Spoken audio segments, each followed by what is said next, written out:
17वें अध्याय में भगवान ने 3 प्रकार की श्रद्धा बताई।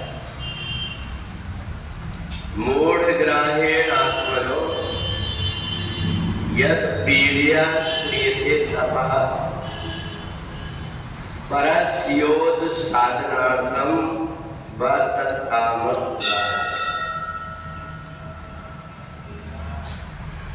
हमारे शरीर में हर समय एक सी ताकत नहीं होती, क्षमता नहीं होती। ये शरीर उम्र के अनुसार घटते और बढ़ते रहती है इसकी क्षमता। तो इसलिए भगवान ने इसी बात को ध्यान में रख करके 17वें अध्याय में हमारी परमात्मा के प्रति श्रद्धा रहती है, उसका हम कैसे पालन करें ये बताया कि यदि शरीर के अंदर क्षमता है तो हम जो कुछ करें उसका दुष्परिणाम ना हो। यह रख करके कोई व्यक्ति कोई काम करता है या कोई उपवास और व्रत करता है, वो तो सतोगुणी कहलाती है। परंतु जो व्यक्ति दूसरे मेरे को क्या कहेंगे इस बात को सोच करके और कोई प्रकार की श्रद्धा केवल बाहर के लोगों को दिखावा करने के लिए करता है, वो रजोगुणी हो जाती है। और तीसरी तमोगुणी होती है। तमोगुणी में व्यक्ति अंदर से कुछ होता है, दिखाता कुछ और तमोगुणी श्रद्धा वो भी पहले जब महिलाएं तीजा का व्रत करती थी और चाहे कितनी भी परेशानी हो, प्यास लगे, तीजा में ऐसा व्रत कहा गया है कि पानी पिए तो मछली बन जाओ। इसलिए एक डर से तड़पते रहती थी, चक्कर आ जाए, बेहोशी आ जाए, पर हमारा व्रत न टूटे, ये अज्ञान उनके अंदर बना हुआ।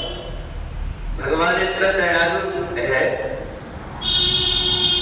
कि वो देखता है हमारा कल्याण किसमें। इसलिए तुम बाहरी प्रपंच करने के लिए अपनी लकीर के फकीर मत बने रहो।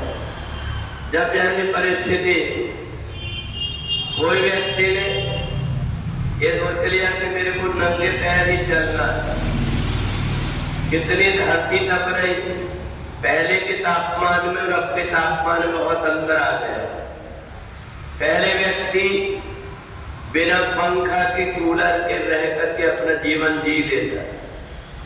अब ऐसे पक्के मकान, पक्की सड़क बन जाने से व्यक्ति के जीवन में परिवर्तन जरूरी हो गया, क्योंकि बाहर का तापमान बिगड़ गया। अब हमने ये कर लिया कि हम तो जूते चप्पल नहीं पहनेंगे, भले पैर में हम चिंदी लपेटते फिरे गर्मी से बचने के लिए, पर इतनी बुद्धि नहीं है कि हम कपड़े के जूते पहन लें। उनको ये लगता है हमारा व्रत टूट जाएगा। परमात्मा ने हमसे कभी कहा ही नहीं है ये सब करो। हमें तो ये वेदों में, शास्त्रों में बताया गया है, तुम अपने अंदर की शरीर की क्षमता को देखो।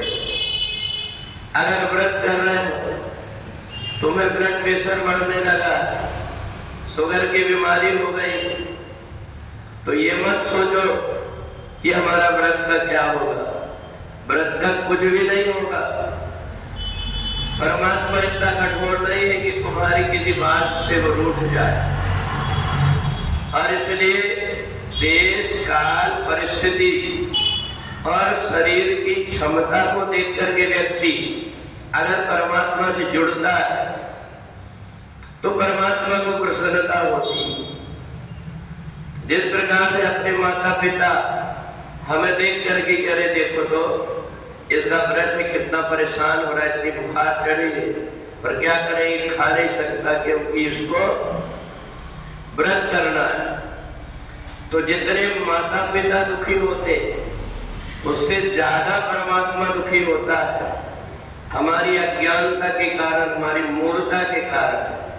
इसलिए भगवान ने हमको बुद्धि दिया कि हम जो कुछ भी काम करें वो सोच विचार करके बुद्धि से करें। इसलिए आदेश काले यत्तानम अपात्रेष्य दीयते असत्कृतम ज्ञातम तत्तामस उदाहरणम। अब इसलिए हमें सब प्रकार से सोचना पड़ता है। इसलिए वेदों में शास्त्रों में सब बताया गया कि यदि हम ज्यादा सत्यवादी बने तो संसार के लोग हमें बीच चौक में बेच करके अपना स्वार्थ सिद्ध कर लेंगे। इसलिए जब जैसा मौका आता है उसके अनुरूप अपने आप को बना करके जो परमात्मा की भक्ति करता है परमात्मा उससे प्रसन्न होते हैं। बिना किसी प्रकार के कष्ट के परमात्मा का उग्रत उपवास करना सतोगुणी है। दूसरों को दिखावा करने के लिए जो किया जाता है वो रजोगुणी है। और अपने आप को परेशान करके कांटे में लेट करके एक पैर में खड़े होकर के हाथ ऊपर करके अगर कोई व्यक्ति कोई साधना तपस्या करता है तो ये तमोगुणी कहा गया है। और इससे उसे कुछ न मिल करके और उसका जीवन बेकार हो जाता है। इसलिए जो कुछ भी हम करें अपने शरीर की क्षमता को देख करके करें तो परमात्मा उससे अति शीघ्रता से प्रसन्न होता है। ना कि जो नहीं कर पा रहे वो करके हम अस्पताल में भर्ती हो जाए और पूरा परिवार परेशान हो जाए।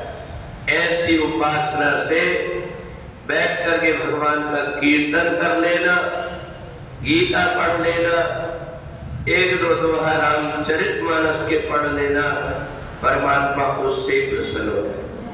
बोले वृंदावन बिहारी लाल